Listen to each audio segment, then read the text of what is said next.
ఇటీవల హరీష్ రావుపై కేసులు నమోదయ్యాయి. కాంగ్రెస్ నేతలు ఆరోపణలు చేస్తున్నారు. ఆయన క్షుద్ర పూజలు జరిపించారు, రాష్ట్రంలో వర్షాలు కురవకూడదు అని చెప్పి. దీనికి సంబంధించి పలు అంశాల గురించి ప్రస్తుతం హరీష్ రావు మాట్లాడుతున్నారు. లైవ్ లో చూద్దాం. ఈరోజు తెలంగాణ గొంతు కొయ్యాలని చూస్తూ ఉన్నారు.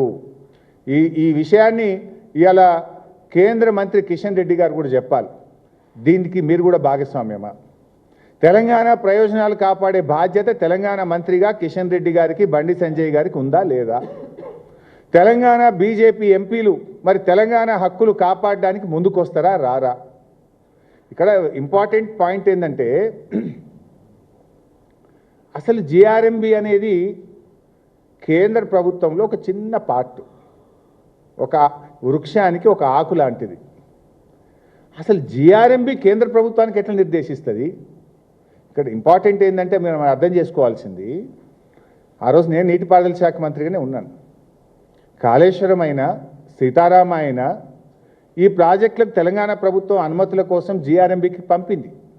అప్పుడు ఆంధ్రప్రదేశ్ కూడా కంప్లైంట్లు పెట్టింది. జిఆర్ఎంబి కూడా తన కామెంట్స్ను కేంద్ర ప్రభుత్వానికి పంపింది. వీళ్ళందరి పరిశీలించిన తర్వాత సెంట్రల్ వాటర్ కమిషన్, కేంద్ర ప్రభుత్వం మనకు టీఏసీ ఇచ్చింది. టీఏసీ అంటే ఇట్ ఈస్ నాట్ ఓన్లీ కేంద్ర జలవనరుల శాఖ. టీఏసీలో ఆర్థిక శాఖ ఉంటుంది, కేంద్ర వ్యవసాయ శాఖ ఉంటుంది, కేంద్ర ఎన్విరాన్మెంట్ అండ్ ఫారెస్ట్ శాఖ ఉంటుంది. అంటే కేంద్ర ప్రభుత్వానికి సంబంధించిన అతి కీలకమైన అన్ని విభాగాలు కూర్చొని అనుమతులు ఇవ్వడం జరుగుతుంది. అంటే కేంద్ర ప్రభుత్వం అనుమతి ఇచ్చింది. అది టీఏసీ అనే ఒక ప్రాజెక్టుకి వచ్చిందంటే దేశంలోని అత్యంత ముఖ్యమైనటువంటి శాఖలు, ఆ శాఖాధిపతులు అందరూ కూర్చొని టీఏసీ ఇస్తారు. ఒకసారి కేంద్ర ప్రభుత్వం అనుమతులు ఇచ్చిన తర్వాత నువ్వెవరు దాన్ని ప్రశ్నించడానికి, దాన్ని రద్దు చేయమని చెప్పే నీకు అధికారం ఉందా? Already you have given your comments. After examining your comments only government of India has given all the clearances for these projects. అసలు దేశ చరిత్రలో, భారతదేశ చరిత్రలో ఏ రాష్ట్రంలో కూడా అనుమతులు వచ్చిన తర్వాత దాన్ని రివ్యూ చేసింది కానీ దాన్ని రద్దు చేయమని అడిగిన చరిత్ర ఈ దేశంలో ఎప్పుడూ జరగలేదు. ఈ దేశ చరిత్రలో ఎప్పుడూ జరగలేదు. ఫస్ట్ టైం ఇన్ ఇండియా ఇగో తెలంగాణకు ఇచ్చిన 7 ప్రాజెక్టుల అనుమతులు రద్దు చేయాలి, రివ్యూ చేయాలి అని ఆంధ్రప్రదేశ్ ప్రతిపాదిస్తుంది. జిఆర్ఎంబి ఎజెండాలు తెస్తుంది. అంటే కుక్క తోకనాడిస్తుందా, తోక కుక్కనాడిస్తుందా? కేంద్ర ప్రభుత్వం పెద్దదా, జిఆర్ఎంబి పెద్దదా? How GRMB will put it into the agenda? How dare they have? ఎందుకంటున్నా అంటే, ఇవాళ ఒకవేళ ఆంధ్రప్రదేశ్ ప్రతిపాదించిందే కుట్రతోననుకో, జిఆర్ఎంబి ఏం చెప్పాలండి? ఇవి ఆల్రెడీ మేము మా కామెంట్స్ ఇచ్చినాము, మీరు అబ్జెక్షన్స్ చెప్పిండ్రు, వీటన్నిటిని పరిశీలించిన తర్వాతనే కేంద్ర ప్రభుత్వం ఈ ప్రాజెక్టులకు అనుమతి ఇచ్చేసింది, no more discussion on this అని చెప్పాలి కదా. దాని ఎజెండాలు ఎట్లా పెడతారు? 1, పెట్టే ముందు తెలంగాణని సంప్రదించరా? 2, 3, జిఆర్ఎంబీలు ఉన్న తెలంగాణ ఇంజనీర్లు ఎందుకు మౌనంగా దీన్ని ఎజెండాలో పెట్టడానికి మీరు అంగీకరించిండ్రు? అంటే రేవంత్ రెడ్డి పరోక్షంగా దీన్ని ఒప్పుకున్నాడా? రేవంత్ రెడ్డి సహకారంతోనే ఇది ఎజెండాలోకి వచ్చిందా అనేటువంటి అనుమానం కలుగుతూ ఉంది ఈరోజు. అసలు ఇవి పోతే ఏమైనా ఉంటుందా? సగం తెలంగాణ ఆగమైపోతుంది. హైదరాబాద్కు మంచినీళ్ళు దొరకవు, ఖమ్మం జిల్లా ఆగమైపోతుంది. మీకైనా సోయి ఉందా? మీరు పరిపాలన చేస్తున్నారా? ఏం చేస్తున్నారు? అసలు ఎంత ధైర్యం ఉంటే ఇది ఎజెండాలు వస్తుందండి?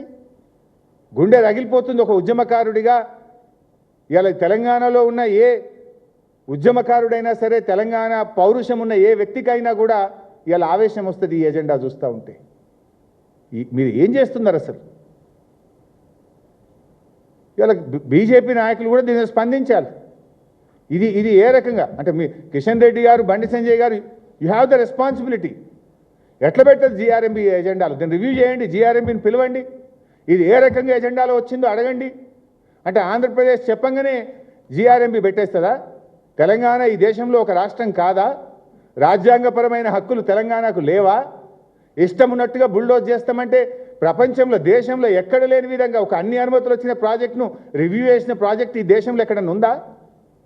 7 ప్రాజెక్టుల అనుమతులే రివ్యూ చేస్తామనే పరిస్థితి వస్తే అసలు ఈ రాష్ట్రం పరిస్థితి ఏంది?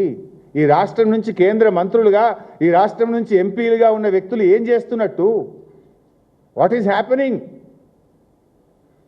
ఇవాళ దీని మీద ఆలోచించాలి. ఒకవేళ బీజేపీ స్పందించకపోతే మేము పోరాటం చేయాల్సి వస్తుంది. ఇవాళ మీరు కూడా చంద్రబాబుకు భయపడి కేంద్ర మంత్రులు బీజేపీ మరి పెదవులు మూసుకుంటారా, తెలంగాణ ప్రయోజనాలు కాపాడతారా కూడా ఇవాళ బీజేపీ కూడా తేల్చుకోవాల్సినటువంటి అవసరం ఉంది. ఎందుకంటే ఇక్కడ బాధ కలిగేది ఏంటంటే కాంగ్రెస్ గురించి అందరికీ అర్థమైపోయింది.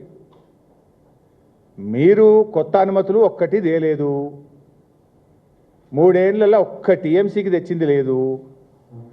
వార్దా ప్రాజెక్టు డిపిఆర్ వాపస్, సమ్మక్క సాగర్ డిపిఆర్ వాపస్, అడిషనల్ 1 టీఎంసీ కాళేశ్వరం డిపిఆర్ వాపస్, పాలమూరు రంగారెడ్డి డిపిఆర్ వాపస్. డిపిఆర్లు వెనక్కు తెచ్చుడు తప్ప మీరు ఒక్కటని అనుమతి తెచ్చింది లేదు. మేము ఆ రోజు కష్టపడి శక్తియుక్తులను ఉపయోగించి ఎంతో జాగ్రత్తగా 383 టీఎంసీలు ఒక గోదావరిలో మేము అనుమతులు తెచ్చాం. అవి ఇవాళ రద్దు చేసే పరిస్థితి వచ్చింది. ఇది ఎంత దివాళాకోరుతనం ఇది. అసలు మీరు ఒక్కటనే చక్కగా చేసిండ్రా? ఆ ఉన్న నీళ్ళను కూడా ఎత్తారు మీరు. గోదావరిలో మన దేవాదుల్లో మేమే ఇక్కడ ప్రెస్ మీట్ పెట్టి ప్రశ్నించేదాకా 5 మోటార్లు నడిచినాయి. మీరే సాక్ష్యము. మేము మాట్లాడితే తెల్లారు 9 అయినాయా లేవా? మాట్లాడేదాకా 5 నడిచినాయి, మాట్లాడినాక 9 అయినాయి, ఇంకొకటి తక్కువనే ఉన్నది. ఇన్ఫ్యాక్ట్ కాళేశ్వరంలో ప్యాకేజ్ 6లో 7 మోటార్లు ఉంటే 4 నడుస్తున్నాయి. ఎల్లంపల్లిలో భాగంగా కాళేశ్వరంలోని ప్యాకేజ్ 6లో 7 మోటార్లు ఉంటే 4 నడుస్తున్నాయి, 3 కిందికి వదిలేసిండ్రు నీళ్లు. పైన మిడ్మానేర్ ఖాళీ, మల్లన్న సాగర్ ఖాళీ, రంగనాయక సాగర్ ఖాళీ, అన్నపూర్ణ ఖాళీ, కొండపోచమ్మ ఖాళీ, నృసింహ సాగర్ ఖాళీ. నీళ్ళు ఎత్తండ్రా బాబు అంటే 4 మోటార్లు నడుపుతో 3 కిందికి వదులుతీవి. పోనీ కృష్ణాలన్న సరిగెత్తిండ్రా? తెలంగాణ రాష్ట్ర ఏర్పాటు తర్వాత అతి తక్కువ నీటి వినియోగం ఎప్పుడు జరిగింది అంటే పోయిన 2 సంవత్సరాల్లో రేవంత్ రెడ్డి పాలనలో. మన రాష్ట్రానికి తాత్కాలిక కేటాయింపుగా 34% ఉంటే అది కూడా వాడలేదు, 28% వాడుతుండ్రు. Ever lowest utilization in river Krishna in this Congress 2 years rule.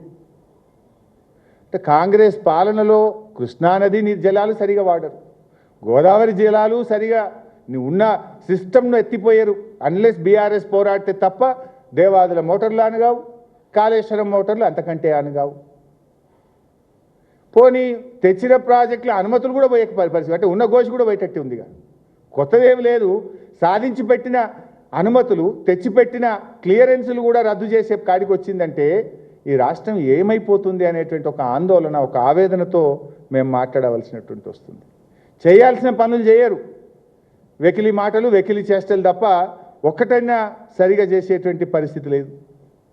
In fact Sammakka barrage ఇందులోనే ఎజెండాలో ఇవేమో 7 ప్రాజెక్టులు రద్దు చేసింది 18.3.6 ఎజెండా, ఇంకోటి 18.3.7 నెక్స్ట్ ఎజెండా దాని తర్వాతది.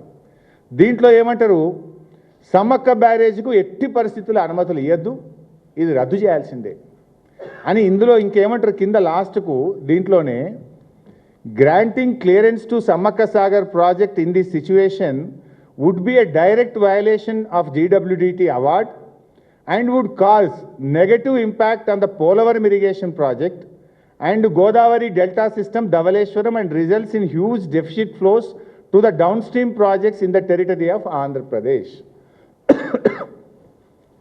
సమ్మక్క సాగర్కు అనుమతి ఇవ్వద్దు, అనుమతిస్తే మా పోలవరంకు నీళ్లు తక్కువైతాయి, మా గోదావరి డెల్టా సిస్టమ్కు నీళ్లు తక్కువైతాయి అని వాళ్ళు ఆంధ్రప్రదేశ్ బెట్టుడు GRMB ఎజెండాలో ప్రతిపాదించు. ఇక్కడ ఇంకో ఇంపార్టెంట్ పాయింట్, మీరే ఏమంటున్నారు, గోదావరిలో నీళ్లు చాలా ఉన్నాయి, గోదావరి నీళ్లు సముద్రం పాలవుతున్నాయి, మేము గోదావరి బనకచెర్ల కడతాం, గోదావరి నల్లమల్ల సాగర్ గట్టి నీళ్ళు తీసుకుపోతాం, కావలసిన నీళ్లు ఉన్నాయి అంటున్నారు. అంటే మీ కోటాకు మించిన నీళ్లతోని గోదావరి నల్లమల్ల సాగర్ కడతామంటారు. మా హక్కుగా మా 968 టీఎంసీలో భాగంగా సమ్మక్క సాగర్ ప్రాజెక్టు కట్టుకుంటామంటే దానికి అనుమతులు ఇవ్వద్దు అని చెప్పి ఆంధ్రప్రదేశ్ చెప్పుడు, GRMB ఎజెండాలో పెట్టుడు. ఇక్కడ ఫన్నీయెస్ట్ పార్ట్ ఏంటంటే, ఆల్రెడీ సమ్మక్క సాగర్కు బీఆర్ఎస్ అనుమతులు సాధించింది. This is the clearance.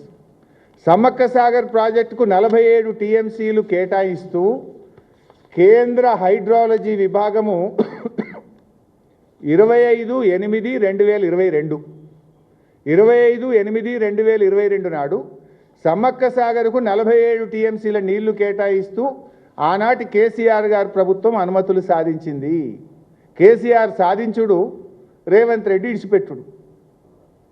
ఆనాడు 7 ప్రాజెక్టులకు అనుమతులు చేస్తే అవి రద్దు కావాలంటారు. ఇప్పుడు సమ్మక్క సాగర్ ఎందుకు, ఈ సమ్మక్క సాగర్ ఎంత ఇంపార్టెంట్ అంటే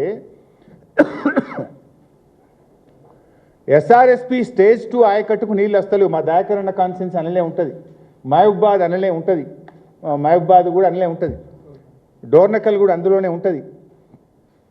ఎస్ఆర్ఎస్పి స్టేజ్ 2 4 లక్షల ఎకరాలు. ఎస్ఆర్ఎస్పి ప్రాజెక్ట్ కట్టిన తర్వాత దాని ఇన్ఫ్లోస్ తగ్గినాయి. స్టేజ్ 2 ఆయకట్టుకు నీళ్ళు రావడం లేదు.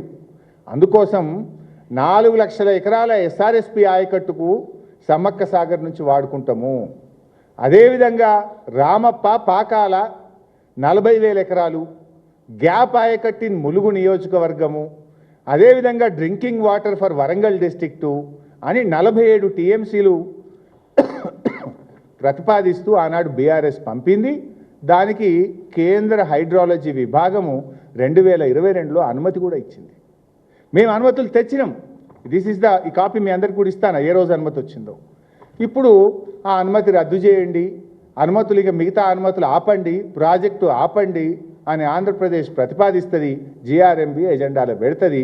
చంద్రబాబు ఎజెండా, రేవంత్ రెడ్డి మౌనం. ఎందుకు తెలంగాణ మౌనంగా ఉంటున్నది? ఎట్లా వస్తుంది ఎజెండాలకు అంటే ఇప్పుడు సమ్మక్క సాగర్కు ఉరివేసే కుట్ర జరుగుతున్నది. ఇన్ఫ్యాక్ట్ మీడియాలో కూడా వార్తలు వస్తున్నాయి. 3 ముఖ్యమంత్రులు కర్ణాటకలో కలిసిన తర్వాత సమ్మక్క సాగర్ ప్రాజెక్టును ఆంధ్రప్రదేశ్ వదులుకోమన్నదని, దానికి మన రాష్ట్ర ప్రభుత్వం ఒప్పుకున్నది అనేటువంటి వార్తలు మీడియాలో వస్తూ ఉన్నాయి. దీనికి రేవంత్ రెడ్డి సమాధానం చెప్పాలి. మీ 3 ముఖ్యమంత్రుల మీటింగ్లో సమ్మక్క సాగర్కు 47 టీఎంసీల నీటి వాటాను, మన రాష్ట్ర వాటాను వదులుకోవడానికి మీరు ఒప్పుకున్నారా? ఎందుకంటే ఆల్రెడీ మీరు కర్ణాటక మీటింగ్ జరిగిన తర్వాత, తుంగభద్ర గేట్ల ఓపెనింగ్ ప్రోగ్రాం తర్వాత అనేక వార్తలు